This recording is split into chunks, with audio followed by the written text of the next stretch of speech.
Hello students, I am Ms. Vibha from Maa Kalyanika Public School, Pendra Road, Chhattisgarh. In this video, I am going to teach you class 3rd Maths exercise 8.1.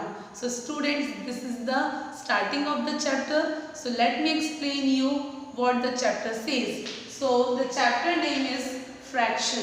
So students, what is the meaning of fraction?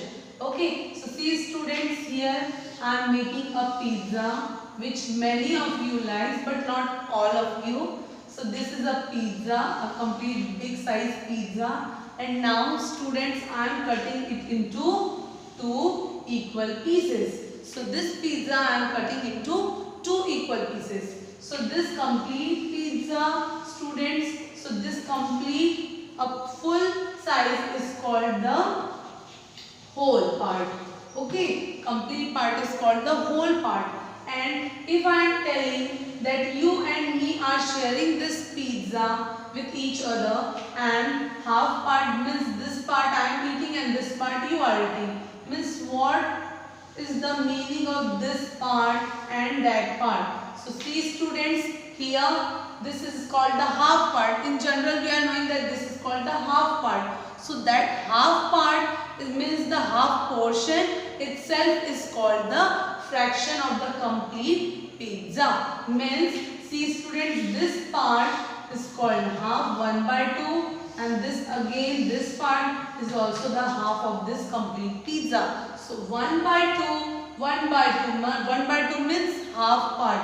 Total two parts are there, that's why 2 in the denominator, and one part you are eating. Means I am asking you how much you are eating, so you will tell half, means 1/2 fraction you are eating. So this is the meaning of fraction students. Means what is your understanding from this?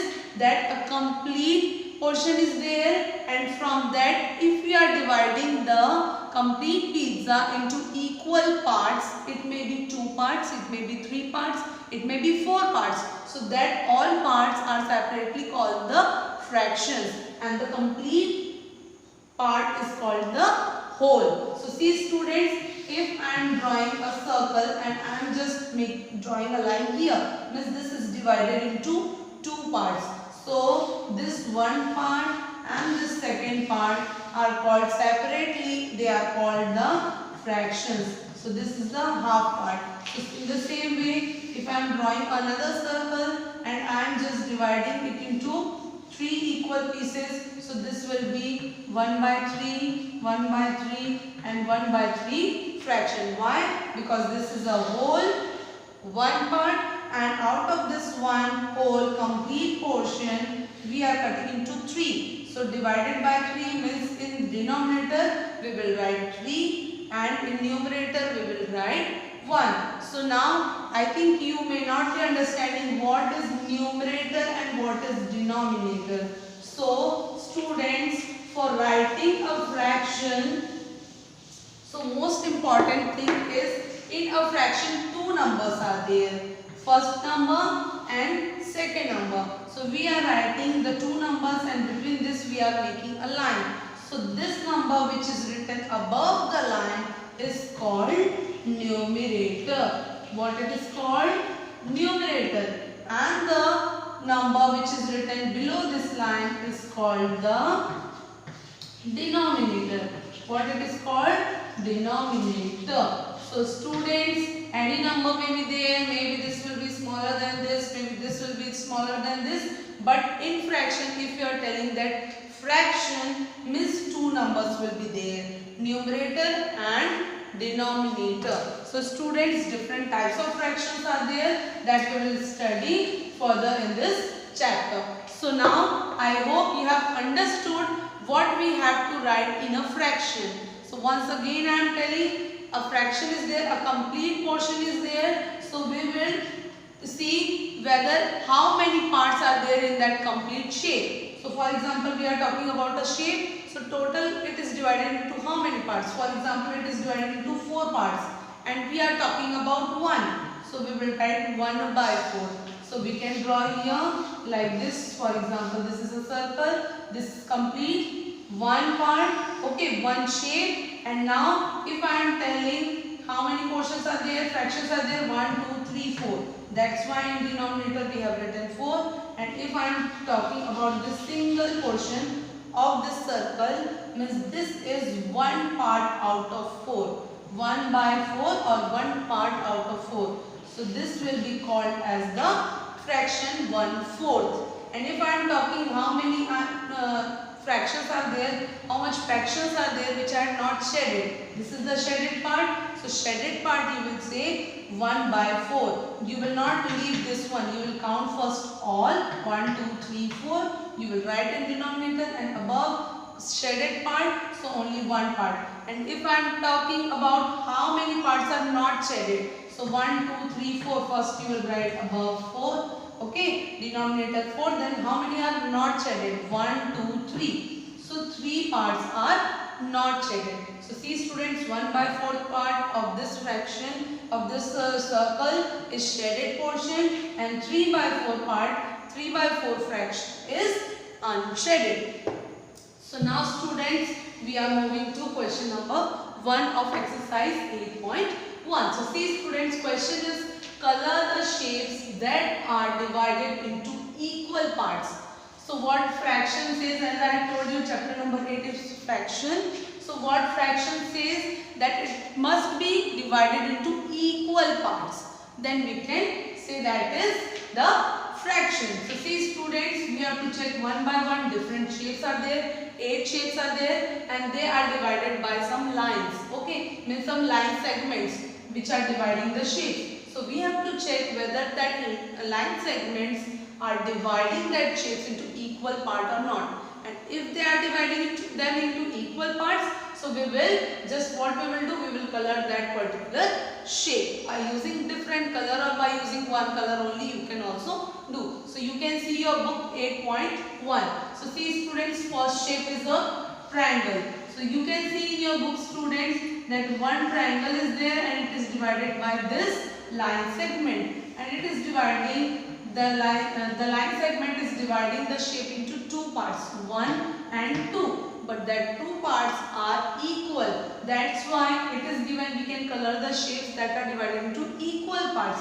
So we will color this shape. You can use pencil color and you can draw this on. You can write exercise 8.1 in your maths copy, and what you can do, you can use different colors to color that on. Okay. So see students, this one, it is given, it means it is divided into equal parts.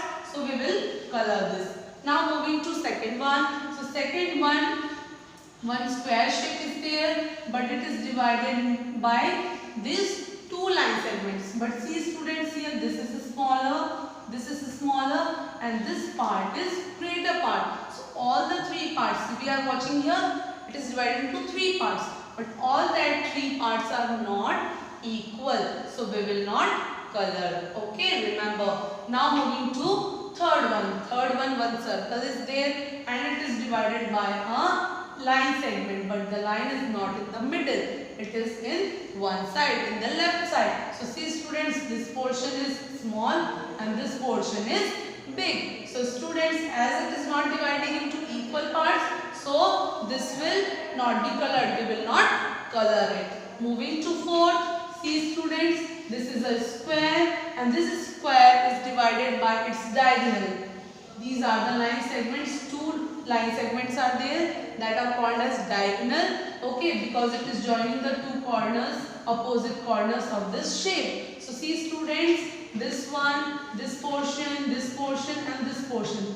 4 parts are there and these all 4 parts are visible to us equally. This all are in equal size. So we will color this also. I am coloring it by chalk because I had drawn in the board. You can color it with your pencil color. Okay students, so simply I am coloring like this. Now moving to question number 5. This is a circle. Again many circles are here. There also we have solved one circle, number 3. But 5th one is a circle and it is divided into 4 parts. But see students, this is dividing into 2 equal parts, but this line segment inside the circle is not dividing the portion into equal parts. So these are the 2 smaller portion and these are the 2 bigger portion. So these all are not equal, so we will not color it. Now moving to next, 6. This is a rectangle. So see students, this rectangle is divided by one line segment, and that line segment is drawn in the middle horizontally, and this is divided into two equal parts. As it is in equal parts, so we will also color this rectangle like this. You can use different colors. Now moving to question 7. See students, this is also a rectangle, but this rectangle is not divided into two parts. This is divided into how many parts? How many parts are visible to you? 1, 2 and 3. 3 are there, but this is divided equally into 3 parts. So see students, this part is equal to this part is equal to this part. All these 3 parts are equal. So what we will do? Of course we will color, because if all parts of the given shapes are equal, we have to color it. Now third one is also left. We will put color in that. I am shading here with the chalk. Okay. So now we have colored that. Now moving to 8. Last one. So last shape is given. See students here. It is made by one square and two triangles in the right and left side. So as triangles and squares are not same students, so see what we will do. It is not equal. 1, 2, 3. This complete shape, this is the outer portion. So this complete shape is not divided into equal parts, equal 3 parts. These are the different parts, different size parts. So that's why we will not color it. So see students, question number 8. First one you will color. Then second and third are not equal. Fourth one you will color. Fifth is not equal. Sixth you will color. Seventh you will color. So students, you can use pencil color to color all these 4 shapes. Okay, and you can use the same pencil color or you can use different pencil color. But in one shape you will use one color. Okay, if 2 portions are there, then also you have to color same. Don't use 2 colors in one shape. One color in one shape. Okay students, so in this way exercise 8.1 question number A you can solve. Thank you for watching.